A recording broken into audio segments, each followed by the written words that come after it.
Hello दोस्तों, आज हम इतिहास के बारे में जानेंगे कि आखिरकार इतिहास है क्या, हिस्ट्री कहाँ से स्टार्ट होती है और क्यों कहते हैं इतिहास, क्यों पढ़ना चाहिए हमें। तो इतिहास के बारे में जानेंगे आखिरकार इतिहास है क्या। तो मानव के अतीत के अध्ययन को इतिहास कहते हैं, जिसका जो मतलब निश्चित घटना हो और जिसका कोई ना कोई प्रूफ हो, आई मीन साक्ष्य हो और स्रोत हो, चाहे वो पुरातात्विक हो चाहे वो लिखित हो, इसी को हम इतिहास कहते हैं। अगर कोई भी ऐसी घटना जो घटी हो लेकिन उसका कोई भी प्रूफ नहीं है, कोई भी साक्ष्य नहीं है, उसे इतिहास नहीं कहेंगे, उसको अतीत कहेंगे। ठीक है। इतिहास कहने के लिए, इतिहास जानने के लिए इतिहास है क्या, इतिहास किसे कहते हैं, वो बीती हुई घटना जिसका साक्ष्य होना चाहिए। ठीक है, ठीक है। उसी हिसाब से हम इतिहास के बारे में जानते हैं। अगर नहीं है किसी चीज़ का, किसी घटना का साक्ष्य और स्रोत, तो उसे हम इतिहास नहीं कहेंगे। ठीक है, वो अतीत है सिर्फ। उसी के तो मानव अतीत, जहाँ से मानव स्टार्ट हुआ है, आदि मानव, वहीं से हम इतिहास के बारे में जानेंगे, क्योंकि मानव के बारे में ही, मानव के अतीत के अध्ययन को इतिहास कहते हैं। तो वहीं से स्टार्ट करेंगे। और जो मानव से पहले का समय था वो तो ज्योग्राफी में आ जाएगी। पृथ्वी कहाँ से आया, ब्रह्मांड, सूर्य का निर्माण, बहुत सारी थ्योरी है, वो ज्योग्राफी में पढ़ेंगे। अभी तो इतिहास के बारे में जान लेते हैं, इतिहास है क्या आखिर। और इतिहास मतलब कहाँ से आया वर्ड, और सबसे पहले किसने लिखा इसे, इतिहास को लिखना स्टार्ट किया।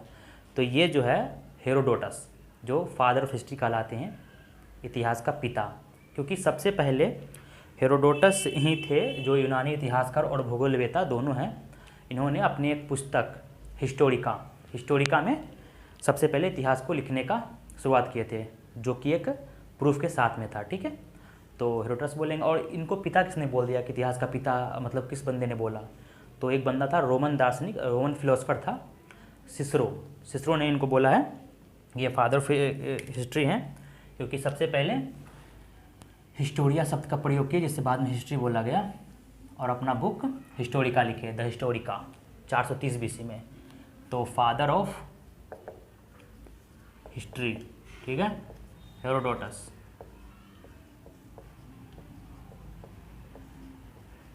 राइटिंग पे नहीं जाने का, राइटिंग जो मैं बोल रहा हूँ बस वो सुन के लिखने का। ठीक है, राइटिंग मेरी ख़राब है और गलत भी हो तो सुधार लेना। हेरोडोटस, इनकी पुस्तक है हिस्टोरिका।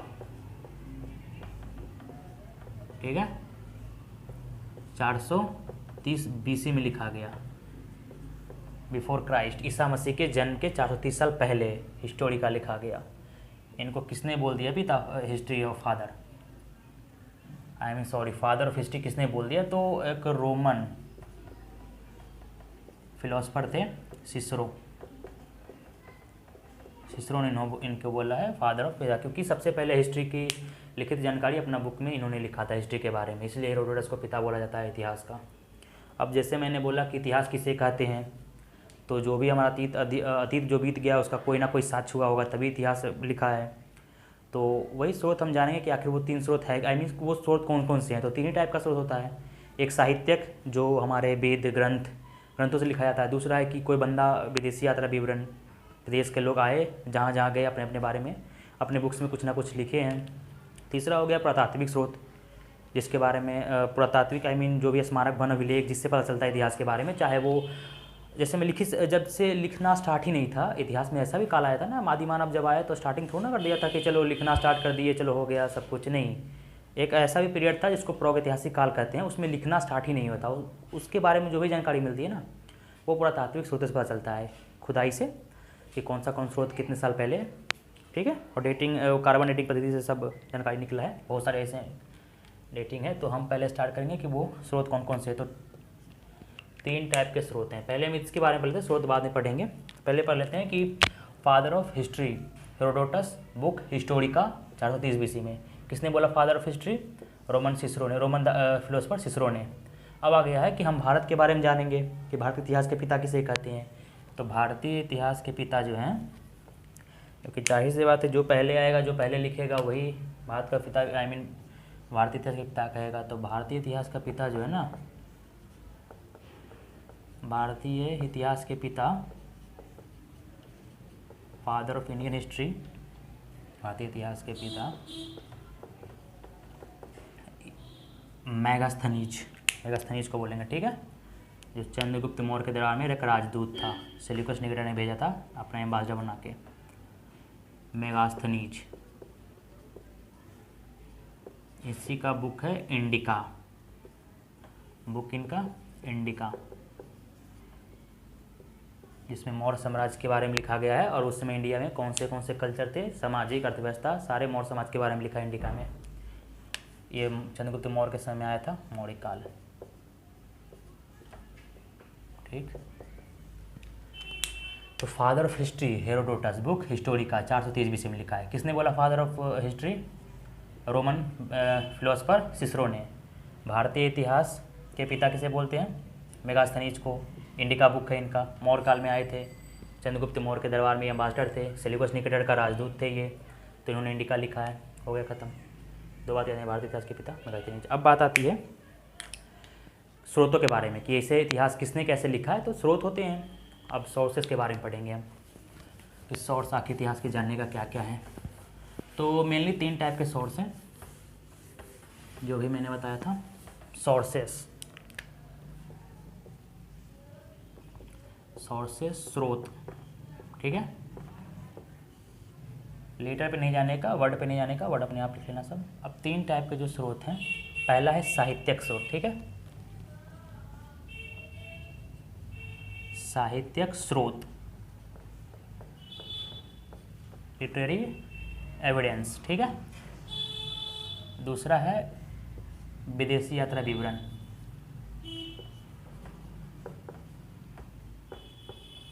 विदेशी विवरण, बहुत सारे विदेशी लोग आए ना। तीसरा है आर्कियोलॉजिकल एविडेंस, पूरा तात्विक साक्ष्य, ठीक है। यही मेनली 3 टाइप के इतिहास के जानने का स्रोत है, भारतीय इतिहासकार को खास करके यही 3 टाइप का सोर्सेस ही होते हैं, इससे ज़्यादा तो कोई भी सोर्स नहीं होगा, ठीक है। अब आता है साहित्यिक स्रोत, लिटरेरी सोर्सेस में इसको 2 भागों में बांट दिया गया है, क्योंकि 2 टाइप का बुक है ना साहित्यिक, एक है धार्मिक, ठीक है, धार्मिक ग्रंथ,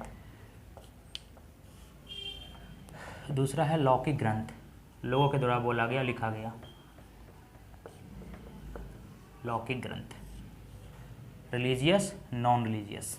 अब आ गया है इसमें धार्मिक में, वैसे तो धार्मिक में इसको और कैटेगराइज कर सकते हैं, ब्राह्मण और ब्राह्मणोत्तर, ब्राह्मण में वेद ये सब आ जाएंगे, ब्राह्मणोत्तर में जैन ग्रंथ बौद्ध ग्रंथ, लेकिन नहीं धार्मिक है, मान ली धार्मिक है ना सभी, इसमें आते हैं वेद, जिसका मतलब ज्ञान होता है, इसे भी बोला गया है, लिखा नहीं गया था उस टाइम, वैदिक सभ्यता में इसके बारे में पढ़ेंगे। अर्नायक, स्मृति, अर्नायक स्मृति, उपनिषद,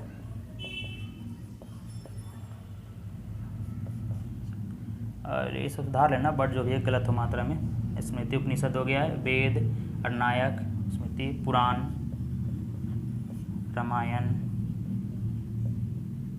महाभारत, बौद्ध ग्रंथ, जैन ग्रंथ, ठीक है, हो गया वेद, अर्नायक, स्मृति, उपनिषद, पुराण, रामायण, महाभारत, बौद्ध, जैन ग्रंथ। अब आ गया है, इसका मतलब ज्ञान होता है, सभी को मालूम है, वेद 4 होते हैं, आगे जाके पढ़ेंगे। अर्नायक 100, ये अर्नायक में जंगलों में लिखा हुआ ग्रंथ होता है अर्नायक। स्मृति जो है ये भी बहुत सारे, नारद स्मृति, मनुस्मृति जैसे। उपनिषद 108 हैं, जिसमें से मनुस्मृति उपनिषद जो है, मुंडकोपनिषद, बहुत सारे उपनिषद है जो आगे पढ़ेंगे हम।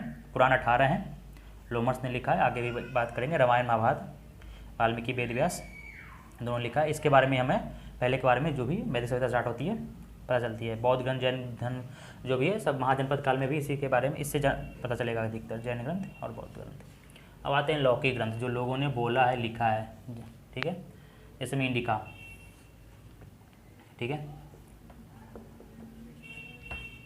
इंडिका बुक मेगास्थनीज ने लिखा। बहुत सारे बुक हो गए, पंचतंत्र विष्णु शर्मा ने, ठीक है। अब आ गया है पंचतंत्र, बहुत सारे, अभिज्ञान शकुंतलम, अभिज्ञान शकुंतलम कालिदास ने लिखा है। फिर आ गया है बहुत सारे बुक हैं, चाणक्य, बहुत सारे बुक हैं, चाणक्य का शास्त्र हो गया है, अष्टाध्यायी हो गया, पाणिनि का, ये सब बहुत सारे बुक हैं। तो उससे हम चलो अर्थशास्त्र, जो चाणक्य का अर्थशास्त्र था ये राजनीति पे आधारित था, ना कि इकोनॉमिक्स था, ठीक है। और चलो बहुत सारे बुक हैं, अध्यायी, रजत रांगनी, जिससे हमें कश्मीर के इतिहास के बारे में पता चलता है, कल्हण ने लिखा था। बहुत सारे बुक है। फिर आ गया है सिंध के बारे में भी हमें पता चलता है चचनामा से जिसका अली अहमद लेखक है। बहुत सारे ऐसे लौकिक बुक्स हैं।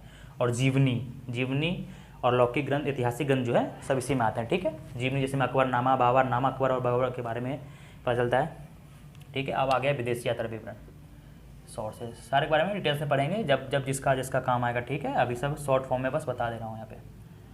अब यहाँ से इसको काटो पहले, ठीक है। अब स्टार्ट हो गया विदेशी विवरण। बहुत सारे विदेशी लोग आए हैं ना, तो किसने कौन सा बुक लिखा है सभी के बारे में जानेंगे अभी। यार अब ब्लैक पेन का यूज़ करना है। चलो विदेशी विवरण हो गया। यूनानी लेखक, मेनली 3 एरिया से लेखक आए थे। यूनानी लेखक, ग्रीस का राइटर, चाइनीज राइटर्स, चीनी लेखक, ठीक है। अरबी लेखक, अरबिक राइटर्स, ठीक है। यूनानी लेखक, चीनी लेखक, अरबी लेखक, ये 3 हैं, ठीक है। इधर हम बाद में पढ़ेंगे, अभी कुछ छोड़ो। अब बात आ गया यूनानी लेखक में कौन कौन से बंदे आए हैं। तो यूनानी में लेखक में पहला टेसियस, ठीक है, ये ईरान का राजवैद्य था। Herodotus, father of history, book Historica. चलो ये सब बाद में लिख लेंगे। टेसियस, हेरोडोटस। अब सिकंदर के साथ भी बहुत सारे राइटर्स आए हैं, जैसे निर्याकस, जो इसका जल सेनापति था, वो भी एक राइटर्स था सिकंदर के साथ, निर्याकस। और भी अरिस्टोबुलस, ये सब भी आया था। अंतिनोनिकस, ये सब भी आया था, और जिसको अरिस्टोबुलस, ये सब भी। और हो गया है टेसियस, हेरोडोटस, निर्याकस। फिर आ गया है मेगास्थनीज,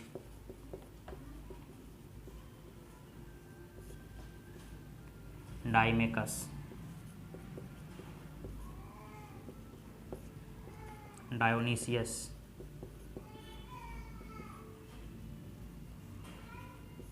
ठीक है, टॉलमी, प्लिनी, बहुत सारे हैं। अब टेसियस ईरान का राजवैद्य था। Herodotus, book Historica, father of history, इसने भी इंडियन के बारे में कुछ लिखा है, इंडिया और ईरान के बारे में पता नहीं बहुत सारे क्या क्या लिख दिया है। निर्याकस ने सिकंदर के साथ आया था, जल सेनापति था सिकंदर का। निर्याकस, अरिस्टोबुलस, ये सभी लेखक आया था। मेगास्थनीज इंडिका लिखा। चंद्रगुप्त के दरबार में मौर्य साम्राज्य के बारे में लिखा है। डायमेकस, बिंदुसार के दरबार में मौर्य साम्राज्य, डायमेकस। डायोनीसियस, अशोक के दरबार में राजदूत बन के आया था, ये भी राजदूत था। टॉलमी, इसका एक बुक है भारत का भूगोल,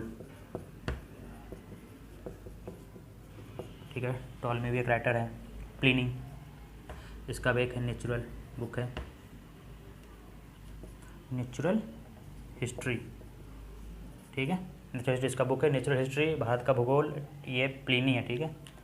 अब आता है चीनी लेखक।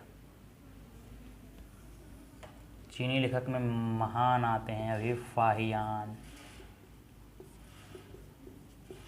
फाहियान के बाद शुंगयून, फिर आते हैं हर्षवर्धन के समय में आता है हेनसोंग, इतिशंग। राइटिंग तो समझ में आ रही है ना क्या लिखा हुआ है। वैसे राइटिंग में जाना, राइटिंग मेरा बहुत गंदा है, बस जो मैं बोल रहा हूँ वो लिख दो। अरबी लेखक भी आते हैं। पहले फाहियान के बारे में जाने। फाहियान जो है ये गुप्त साम्राज्य के एक शासक था, चंद्रगुप्त द्वितीय। उसके समय में फाहियान आया था बौद्ध ग्रंथ की दीक्षा लेने के लिए, और सारा बौद्ध ग्रंथ लपेट के निकल गया फाहियान। सुंगयुंग, सारे बौद्ध धर्म के, जिससे जितना भी चीनी है सारे बौद्ध धर्म के बारे में जानने आए थे, ठीक है। हेनसांग एक बंदा था, ये चीनी का ही था, ये भी बौद्ध धर्म के बारे में जानने के लिए और बौद्ध दीक्षा लेने आया था विक्रमशिला विश्वविद्यालय और नालंदा विश्वविद्यालय में। 14 साल रहा था भारत में। इसका एक बुक है सियूकी, सियूकी। 138 देशों का विवरण ये देता है, बहुत सारे देश ये घुमाए हैं इंसान, 138 देशों के विवरण देता है सियूकी में। इतिसन 7वीं शताब्दी में आता है, ये भी बौद्ध ग्रंथ, ये भी बौद्ध धर्म का दीक्षा लेने आता है इतिसन। तो फाहियान चंद्रगुप्त द्वितीय के समय में आता है, 14 साल भारत में रहता है, मध्य प्रदेश को अच्छा बताता है ये, क्योंकि आएगा तो अच्छा बताएगा ही नहीं तो कौन राजा रहने देगा इसे। हेनसांग हर्षवर्धन के काल में आता है, सियूकी नाम का बुक लिखता है जिसमें इसका यात्रा का विवरण है, इतिसंग भी आता है। अब आता है आरवी लेखक, ये सब तो हो गया होगा ना। आरवी लेखक के बारे में पहले यहाँ लिख दे, फिर हम चलो आरवी लेखक के बारे में यहाँ पे समझ लो। आरवी लेखक में सुलेमान अल मसूदी, ये सब अरबी लेखक है, अरेबिक राइटर्स। अल बरूनी, इसका बुक है तहकीक हिंद या किताब हिंद, किताब उल हिंद है शायद, उल हिंद या तहकीक हिंद, ठीक है, ऐसा लिख देना, किताब उल हिंद या तहकीक हिंद, जिसको भारत की खोज बोला जाता है। इसने अच्छा लिखता है अल बरूनी है। फिर आता है सुलेमान अल मसूदी अल बरूनी, एक आता है इब्न बतूता, ये उत्तरी अफ्रीका से आता है, मोरक्को से। इसका जो बुक है रिहला, इसमें इसका यात्रा का विवरण है रिहला में, रिहला, ठीक है। ये हमारे भारत में आता है 14वीं शताब्दी में, 1333 ईस्वी में, 1333 में आता है इब्न बतूता। मोहम्मद बिन तुगलक उस समय दिल्ली की गद्दी पे बैठा रहता है, उसी समय में आता है। और ये इसका विद्वता से प्रभावित होकर, इतना अच्छा बंदा ये रहता है, इसका ज्ञान बहुत अच्छा रहता है, इसलिए इस विद्वता से प्रभावित होकर मोहम्मद बिन तुगलक इसे वहाँ का न्यायाधीश बना देता है, न्यायाधीश दिल्ली का, ठीक है। बस ख़त्म। ये हो गया सोर्स, साहित्यिक स्रोत, विदेशी यात्रा विवरण, पुरातात्विक साक्ष्य, यही 3 टाइप के स्रोत होते हैं इतिहास जानने का। फिर आ गया धार्मिक ग्रंथ, साहित्यिक स्रोत, लिटरेरी एविडेंस को हम धार्मिक और लौकिक में बांट दिए, रिलीजियस, नॉन रिलीजियस। धार्मिक में आ गया वेद, अरनायक, स्मृति, उपनिषद, पुराण, रामायण, महाभारत, बौद्ध और जैन। लौकिक में आ गया इंडिका नाम का बुक जो मेगास्थनीज लिखा, पंचतंत्र, अभिज्ञान शकुंतलम, अर्थशास्त्र, पाणिनि का अष्टाध्यायी, रजतरांगिनी, और भी सारे बुक हैं, चर्चनामा, ये सब यूनानी लेखक। फिर यहाँ विदेशी विवरण, बहुत सारे विदेशी लोग आए इंडिया में, तो उन्होंने अपने आए तो कुछ बैठा तो रहेगा, सभी ना कुछ लिखेगा। यूनानी लेखक, चीनी लेखक, अरबी लेखक, यही मेनली आए थे उस टाइम। तो यूनानी लेखक, यूनान के एरिया से, ग्रीस के एरिया से, Greece writers, Chinese writers, Arabic writers. Ctesias Iran का राजवैद्य था, कुछ लिख दिया। हेरोडोटस भी कुछ अच्छा लिखा। रियाकस, Megasthenes, Deimachus, Dionysius, Ptolemy, Pliny, सारा का बुक ये है। फाहियान चीनी लेखक, फाहियान, सुंगयुंग, हेनसांग, इतिसंग। अरबी लेखक सुलेमान अल मसूदी अल बरूनी, किताब उल हिंद और तहकीक हिंद लिखा। इब्न बतूता रिहाल इसका है बुक का नाम। ये है स्रोत। अब आगे जानेंगे इसके बारे में। सोर्सेस खत्म हो गया, अब पुरातात्विक, एक पुरातात्विक बच गया, अब इसे मैं मिटा देता हूँ।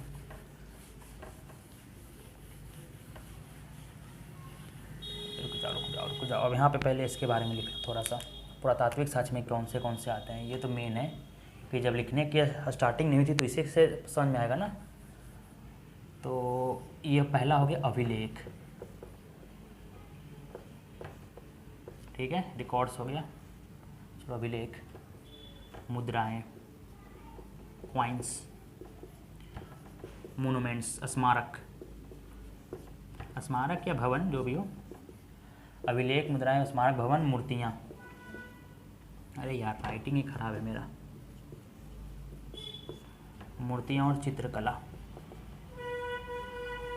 ठीक है। अभिलेख जो है स्टार्टिंग करता है लिखना अशोक शिलालेख, इसका 14 शिलालेख है अशोक का। 7 स्तंभ लेख है, बहुत सारे स्टार्ट करता है इसने। शिलालेख जो शिला पत्थरों पर लिखा गया लेख, गुफा में लिखने वाला गुफा लेख, जिसको गुहाभिलेख भी बोलते हैं। अब अभिलेख आ गया। सबसे पुराना अभिलेख कौन सा है? तो वैसे तो अशोक का सबसे पुराना अभिलेख है, लेकिन उससे भी पुराना एक अभिलेख है बोगास कोई, जो हमारे मध्य एशिया में है।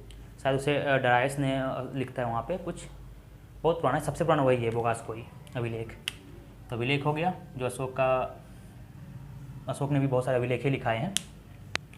मुद्राएं, कॉइन्स जो है, कॉइन्स पे जो सबसे पहले लिखने का स्टार्टिंग किया हुआ था यवनों ने स्टार्ट किया था। और बहुत सारे शासक जो अपने मतलब टाइम में अपना अपना बहुत सारे सिक्का जारी किए, चाहे वो सोने का हो, चांदी का हो, शीशे का हो। सातवाहनों ने शीशे का सिक्का जारी किया था अधिकतर, चांदी सोने ये सब बहुत सारे सिक्के जारी किए थे। फिर हमें समुद्रगुप्त के समय में जानकारी मिलती है कि समुद्रगुप्त जो है वो बीना बजाते हुए अपने सिक्के पे अपना फ़ोटो छपवाया था।